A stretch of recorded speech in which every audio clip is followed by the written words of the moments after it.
Salve progressistas, eu sou o Clayson. É muito importante a gente esclarecer logo de partida o que significa esse pedido de prisão feito pelo ministro Alexandre de Moraes. Muitas pessoas estão tentando colocar o assunto dentro de um lugar onde ele não está. Não se trata de censura, de liberdade de expressão e de tudo aquilo que, de certa forma, especialmente alguns extremistas ou pessoal ligado ao bolsonarismo está tentando alegar. Eu vi aqui postagens, nossa, que absurdo esse pedido de prisão contra o Alan dos Santos. Não é assim que as coisas funcionam. A responsabilidade, ou melhor, a irresponsabilidade dessas pessoas é gigantesca. O Alan dos Santos, ele não é uma pessoa que está lá para defender o Bolsonaro. É uma pessoa que utiliza o Bolsonaro para defender as maiores aberrações. Quando uma pessoa faz uma campanha utilizando uma série de notícias falsas, uma série de informações, para dizer pouco, né, para usar um eufemismo aqui, informações enviesadas, e essas informações acabam levando as pessoas à morte, aí nós estamos rompendo completamente essa barreira de liberdade de expressão. Liberdade de expressão é poder chegar, como a gente faz aqui no canal, colocar uma opinião, colocar um parecer, uma análise. Beleza, cara. Você pode, inclusive, defender a direita. Isso não tem nenhum problema. Você pode defender uma ideologia que esteja dentro de um âmbito democrático. O que nós estamos falando aqui não é isso. E eu vou trazer para você alguns elementos nesse vídeo de hoje, sempre pedindo para você dar o like, se inscrever no canal, ativar o sininho. Nós precisamos dessa sua ajuda. Por favor, se inscreva no canal e ative o sininho. Nós estamos criando um Apoia-se aqui para o nosso canal. E talvez não dê tempo de colocar nesse vídeo, mas a gente vai fazer um segundo vídeo hoje para fazer o lançamento do nosso Apoia-se. E eu quero também que você possa nos ajudar por intermédio dessa nossa conta no Apoia-se.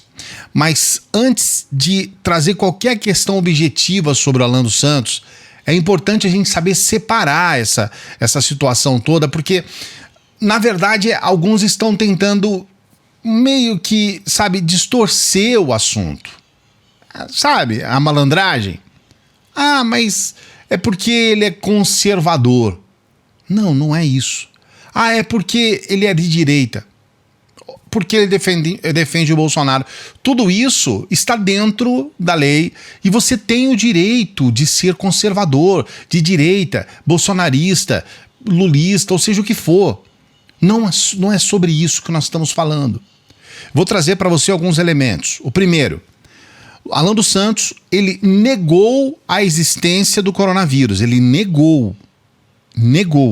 Ele disse que não existia um vírus, que esse era um vírus da gripe e que iria acontecer o que acontece com a gripe. Normalmente. Tem pessoas que morrem com a gripe, então vai acontecer a mesma coisa. Depois que ele não conseguiu mais negar, e tem um vídeo aí famoso que ele faz uma dancinha lá, junto com outras pessoas do Terça Livre, dizendo, coronavírus é o baralho, né? Ele fala o palavrão, não vou repetir aqui. Coronavírus é o baralho, fica fazendo dancinha, todo debochador. Depois que ele não conseguiu mais negar, ele então começa a fazer uma negação das previsões em relação à pandemia, a quantidade de mortes que nós teríamos. Ele, inclusive, reproduz aquilo que foi dito, inclusive, por Osmar Terra e muitos outros negacionistas, que isso não ia passar de 2.000, 3.000 mortos. E olha, veja bem, estamos falando de 3.000 mortos. Isso é absurdo. É absurdo. Que fosse 3.000 mortos, é um absurdo. E nós chegamos a ultrapassar 3.000 mortes em um dia durante a pandemia, passando aí, como nós sabemos, a mais de 600.000. Então, começa por aí essas questões. Depois, ele se aprofunda numa campanha anti-máscara e anti-vacina. E começa a falar vacina, e começa a falar sobre confundindo, por exemplo, eficácia com segurança. Hoje, Hoje, no meu Twitter, eu tive que explicar para uma pessoa a diferença entre segurança da vacina, que é 100%, e eficácia. Porque não existe vacina para qualquer doença, vacina para qualquer coisa, rubéola, febre amarela, sabe? Qualquer vacina, a tríplice. Nenhuma vacina é 100% eficaz. Isso não existe em nenhuma vacina, não é só com relação ao coronavírus. Então, a eficácia é diferente da segurança. A segurança, sim, é 100%. A vacina, a Coronavac, ela tem uma eficácia diferente, por exemplo, da Pfizer, que é diferente da AstraZeneca, e isso se dá exatamente porque nós temos formas diferentes da produção da vacina, são tecnologias diferentes. Então, há também uma diferença nessa eficácia. Posto isso, a gente percebe que ele, em alguns momentos, ele usou esse argumento. Estão dizendo agora que é 100% de segurança e agora já não é mais 78%, sabe? Fazendo aquela bagunça que você, num dado momento, você fala, tá sendo desonesto ou burro? Qual dos dois? Ou é burro ou é desonesto?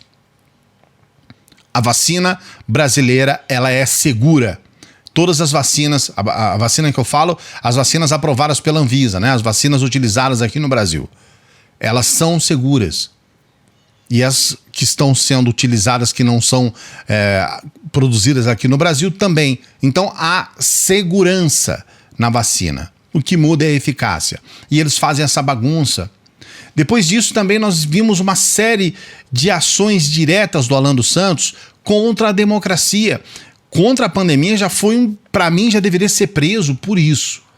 Porque quando fala para as pessoas uma informação que leva muitos ao engano e que, infelizmente, numa situação como essa, isso pode custar a vida da pessoa, como custa a vida da pessoa. Vimos uma reportagem hoje de uma filha que diz, olha, minha mãe negou o tempo todo a vacina, o tempo todo ela passou a consumir notícias falsas, como essas do próprio Alan dos Santos, né, da Terça Livre, desse pessoal todo, e morreu não acreditando que estava infectada pelo coronavírus. Morreu. Então, o momento que nós estamos chegando aqui já é gravíssimo. Não bastasse isso, o seu Alan dos Santos começa a entrar, então, em um discurso contra a democracia. E o discurso contra a democracia, ele também afeta todos os mais de 218 milhões de brasileiros. Porque nós estamos sobre uma democracia que custou o sangue de muitas pessoas morreram para que nós tivéssemos a democracia hoje, e nós sabemos o que é não ter uma democracia, o que é viver sob uma ditadura.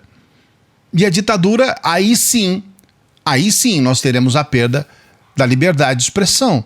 E essas pessoas que são caras de pau defendem a liberdade de expressão e a ditadura. Defende a liberdade de expressão e a quebra da democracia. Então essas questões todas que eu quero colocar aqui para você, elas são graves e elas são importantes para que você possa analisar antes de você fazer um julgamento precipitado. Alan dos Santos saiu fugido do Brasil. Agora, segundo informações, inclusive, do próprio STF, o Alan dos Santos está se envolvendo com pessoas que estiveram diretamente ligadas àquela invasão do Capitólio. Invasão do Capitólio que gerou mortes. Pessoas morreram naquela ocasião. Mortes. Não é simplesmente vamos protestar. Não. Não, senhor. Pessoas morreram lá. Pessoas que defendem aquilo que o Alan dos Santos defende lá nos Estados Unidos e aqui no Brasil vão contra a democracia e aqueles que são os pilares da democracia, dentre eles o voto. Eles estão agora nessa situação, como a gente viu aí o próprio Alan dos Santos, indo contra um dos pilares da democracia, que é o judiciário. E aí falam contra os ministros do STF, fazem essa bagunça. Os ministros que estão lá, eles não estão lá pelo voto. Mas como assim? Quem é que indica os ministros? Não é o presidente? Não é o presidente que indica os ministros? Quem é que Quem é que, num caso específico, como a gente está vendo agora, inclusive, né, com relação ao Mendonça, quem é que aprova a indicação do presidente? Não são os senadores? E você vota para presidente, e você vota para senador. Então, é óbvio que aqueles que estão lá estão dentro de um processo representativo. É óbvio. Porque quando você vota, você que vai votar no presidente de 2022, saiba que esse presidente de 2022 vai indicar ministros. Então você está votando em um presidente que vai indicar ministros. Vote consciente. Saiba o que pensa o presidente que você vai votar, porque ele vai indicar ministros para o STF. Faz parte do processo democrático. Então eles tentam de todas as formas obstruir as nossas premissas básicas de democracia. E aí nós temos então o Alan dos Santos se envolvendo lá nos Estados Unidos com pessoas que são diretamente ligadas à invasão do Capitólio. E o que isso pode dar a entender sobre o que vai acontecer no Brasil o ano que vem? Sendo que já se fala muitas coisas sobre os problemas do que pode acontecer o ano que vem em relação às eleições. Porque agora, né, muito tempo antes, Bolsonaro já coloca em dúvida a urna eletrônica, o processo todo de eleição como um todo, de votação. Esses caras vão, na verdade, se preparar para tumultuar o processo democrático, tumultuar as eleições. Então, entenda a gravidade do que está acontecendo. Eu espero que você não tenha dúvida de que esse pedido de prisão do Alan dos Santos não é uma medida individual do Alexandre de Moraes.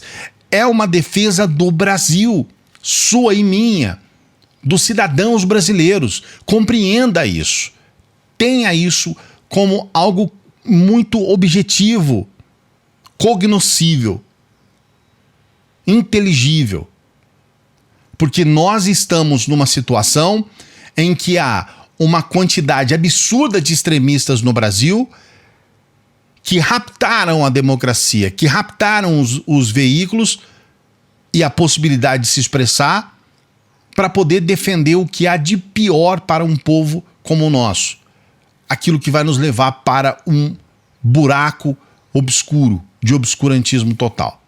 Então, eu espero que você tenha compreendido, espero que você hoje, junto comigo, tenha comemorado esse pedido de prisão. Está lá, vai ser preso, está nos Estados Unidos com visto vencido, está ilegal nos Estados Unidos, tem que ser procurado pela Interpol, como será procurado, e tem que ser preso, extraditado para o Brasil, direto para a cadeia. Porque é um sujeito que não sabe a sua importância como cidadão. Utiliza todo o aparato democrático para ir contra a democracia, para atentar criminosamente contra a democracia. O que você pensa a respeito disso? Você consegue entender que é importante a prisão do Alan dos Santos ou você é contra? Coloque seu comentário aqui. A gente lê quase todos os comentários aqui do canal.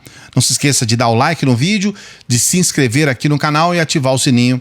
A gente se encontra numa próxima, hoje ainda falando a respeito do que está acontecendo com o ministro Guedes. Hoje ainda, aqui no canal, veja esse segundo vídeo de hoje, que é uma análise sobre a situação econômica, o caos econômico que se encontra o Brasil e o que aconteceu hoje, que está acontecendo agora enquanto eu gravo esse vídeo. Vamos fechar aqui o mercado e vou acompanhar o fechamento para trazer para você o resumo. Hoje ainda sobre a possível queda do Guedes, a saída daqueles que são parte da sua equipe. A gente se encontra numa próxima.